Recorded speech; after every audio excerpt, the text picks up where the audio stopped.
Yeah, everything happening in Minnesota is pretty dang crazy. I don't know if you've been following this.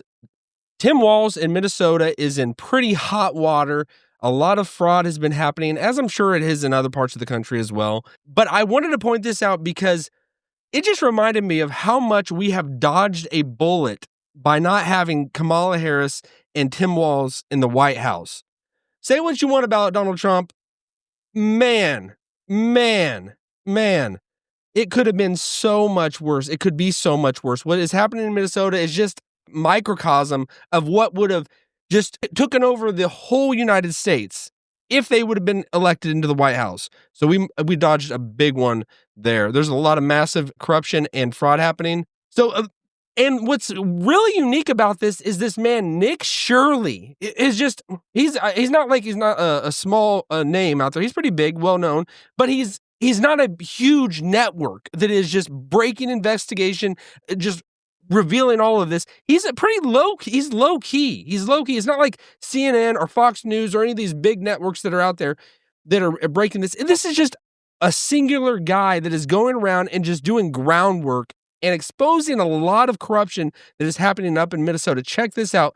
This is probably the most well-known. He goes to this place that's a daycare, but it's called the Learning Center, but they misspelled learning. Here in Minnesota, massive fraud is taking place within the government and the Somali population. Here, this building alone, Quality Learning Center, is a daycare, yet they spelled learning wrong, and they said leering. This daycare alone in 2025 has received $1.9 million from the government. And the strange things about these childcare centers is there's no one here right now. It's midday on a weekday. And if you were to try to go inside, it's completely closed and the windows are all blacked out. No one's working. Midday, children should be in here. And this place is licensed for 99 children. And this is the outside. There's no windows, no nothing. $1.9 million. And that this could go up to the billions, as I'm hearing. What Elon described of the massive corruption and fraud that takes place in the government, and there's different ways of it happening, but it gets into the billions easily, and it's just flowing out. The spigot is just turned on. And what just drives me the most crazy is people are suffering. American citizens are suffering that just don't have money to pay for bills, and just massive fraud is going to people that were just brought into this country. These Somali people, which are probably good people. Like I've said before, if I was outside the United States, I would want to be here as well. But we need to take care of our own. And I know a lot of American people are getting fed up with it. I'm getting fed up with it. I'm getting so tired of it. It's and like really I said, old. All right. Also, we just want to. What Asmongold, I don't know, this guy, he has a very hot take on this, and it is very interesting what he points out. I stumbled upon Asmongold. If you have not checked him out, I know it sounds like maybe a loser just trying to point someone out, and like I don't want to be like I'm glazing him or anything like that, but he is very just transparent, says what he is. If you don't know him, he's a huge name out there. He's a big name out there. I stumbled upon him because I thought he was just kind of like a lefty loon that's out there. He's got some radical opinions about things, but he's not just fundamentally just tied and bought into just an ideology. He's a regular guy, and I think that is why people take him seriously, and the things that he points out. Check what he says out about this. That's it. And average Americans are tired of having their country rotted out, looted, pillaged by a bunch of random fucking third worlders, and then asked to apologize for it because of something that happened before we were born. This is outrageous. I'm tired of it. Most people are tired of it. And I'm also tired of pretending that I'm not tired of it.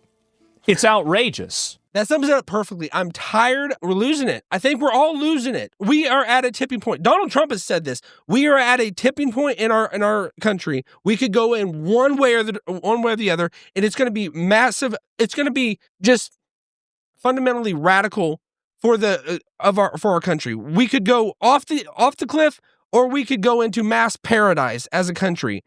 And I think it seems like more and more that. And I don't want to be just a black pill doomsday person, but unless something radically changes, the people that if the government, I think we are fed up, right and left, we are fed up with Republicans and Democrats, everyone. We're tired of it all. We want to see things happen for American citizens. People that are Americans that are just suffering and struggling, can't pay things. Inflation is just taking things to the next level where people are barely scraping by, and this massive fraud happens, and we're just told to just suck it up, get used to it. Why they are totally insulated from this. The rich getting richer, the poor getting poorer, and just there's no middle ground. There's no middle ground. So that they're fine with letting everybody flood into our country, and so that because it doesn't touch them. They're not the elites are not. They are insulated from all of this. I really like Asmongold, and I think he's very strong on his opinions. He says what he thinks, and I think it's very notable that how he just calls this out, because it is a massive crisis that is happening up there, and we need these examples, because if it wasn't for a guy like Nick Shirley to go there and be on the ground and just showing these things, what is actually happening, we would just get hearsay.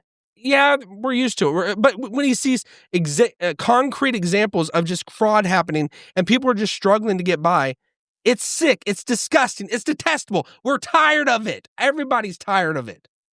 I'm tired of it. But and I'm saying this when we would have went off the deep end if Tim Walz was put in the White House with Kamala Harris. So I think Donald Trump there, he's not perfect. He's definitely not perfect. He screws up a lot, and we can criticize him. But it's a benefit to us that we're able to even criticize him. Because if the left was in charge right now, we would not be able to criticize. That's the thing. Even though the right doesn't do everything perfect and conservatives don't do everything perfect, it's like they're almost like stopping the flood in a sense. But we're still getting tired of it. I'm getting sick and tired of it. I want change, radical freaking change to happen. And I think everybody does. Everybody, every normal, regular American citizen, which we should build up American citizens. Like it should be amazing to be an American citizen. It shouldn't just be a normal thing that we take as cheap grace. We're just used to it. Everybody get on this. You know, there is a major benefit to being American, you know, and not just water down the citizenship message. You know, anybody can get it. Anybody can get it. That's why it's such we need change. We need massive change. And I hope Donald Trump takes this and he actually does something. He doesn't get bought out, because it seems more and more like he is just getting bought and paid for. You thought he was untouchable, but it feels like he's not as untouchable as he once was. It feels like that. You know, I think everybody understands the temperature in the room of America. Something needs to change massively, bigly, you know? So this is an example. This fraud that is taking place, it's just, it should piss Americans off. It should piss you off. If it doesn't, you need to take a look in the mirror. It should piss you off. Things like that. I mean, nobody's doing everything perfect. You know, and the Somalis that are here, they're doing what any normal, regular person that's out there would want to do. You would want to get here. You would want to take care of your own. But America needs to take care of its own. We can't help the world. We can't help anyone else unless we take care of we get our own house in order. We understand that. We've got to understand that. So this is a good thing that this is happening. It's being exposed. But let's not just try to stop the fraud going out so it just benefits the Washington bureaucrats and government officials that are there, that they're just taken care of. They're set for life, and they go to government and they increase their portfolio, you know, exponentially, you know. But regular people, we need to be funneling these things down to regular American citizens, not just, let's stop the fraud. It's not helping you. It's not helping you, the regular person out there with their bank account and how much money they got. And we need to do something for American citizens. Hyper focus on American citizens. All right. I don't know what you feel about this. I hope this strikes you. I hope something needs to change. There's you know, the older people are dying off. The new up and coming generation is going to bring radicalism. So let's try to steer it and point it in the best possible way that we could go. Otherwise, we are screwed. Otherwise, we are screwed. All right. We'll leave it at that. Smash that like button. Follow me on X and Instagram at Brandon Fogel, and I hope you have a great day.